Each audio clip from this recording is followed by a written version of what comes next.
Que Dieu te bénisse. Votre serviteur le chante la bouche d'onction. Et il n'y a pas longtemps, je me suis déplacé un peu à Issia pour un cœur à cœur. Voilà, prier un peu. Et le Seigneur m'a fait cette grâce d'être enseigné à pendant quelques minutes sur la délivrance. Quand entends-tu parler de délivrance? Aujourd'hui, on pense que quand on dit une personne doit être délivrée, ou bien non. Genre la personne est possédée, tu es animé par des trucs démoniaques. Non, la délivrance c'est tout autre chose. C'est tout autre chose. On peut être délivré, c'est-à-dire que par ton corps, ton esprit, une partie accepte le Seigneur, mais une autre partie refuse d'accepter le Seigneur. Peut-être que ça peut être la colère, peut-être que ça peut être un manque de pardon, peut-être que ça peut être la masturbation ou autre, quelque chose que tu n'arrives pas à t'en défaire, quelque chose que tu n'arrives pas à pardonner, qui te fait mal, ou bien non, ou bien je sais le Seigneur, c'est vrai, mais ça là, ou bien telle chose là, je ne vais pas arrêter. Première étape, c'est de rentrer en soi-même, chercher à détecter qu'est-ce qui m'empêche.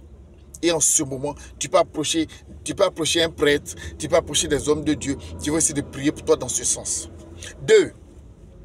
Ça peut être un pacte que tu as signé, un petit pacte ou grand pacte, toujours est-il que ce sont des pactes que tu as signés. Tu peux chercher une délivrance pour ça. Ah, j'ai vendu mon âme, j'ai fait ça, j'ai fait ça, j'ai fait ça. Je peux chercher une délivrance. 3.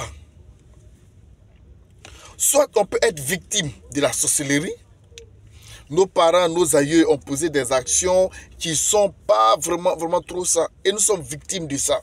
Qui nous empêchent d'évoluer, qui nous empêchent d'entrer dans nos mariages, qui nous empêchent de nous marier, qui nous empêchent vraiment de faire pas mal de choses.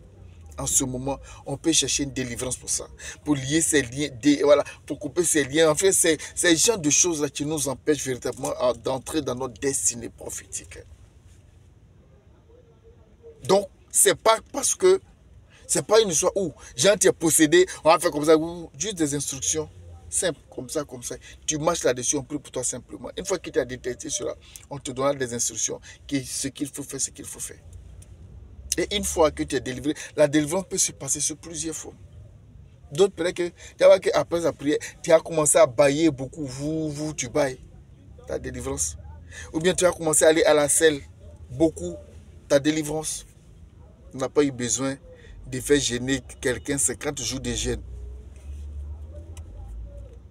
Ou bien de faire ci, de faire ça. Ça aussi, c'est la délivrance. Et ça m'a permis de comprendre. Je rends grâce à Dieu. Donc toi, tu suis cette vidéo. Si tu as quelque chose en toi, dans tout le monde aujourd'hui, on est tous appelés à être délivrés à quelque chose. Qu'est-ce qui t'empêche? Qu'est-ce qui fait un blocage? Qu'est-ce qui fait que ton cœur est serré? Il faut chercher une délivrance pour cela. Que Dieu nous bénisse. Shalom.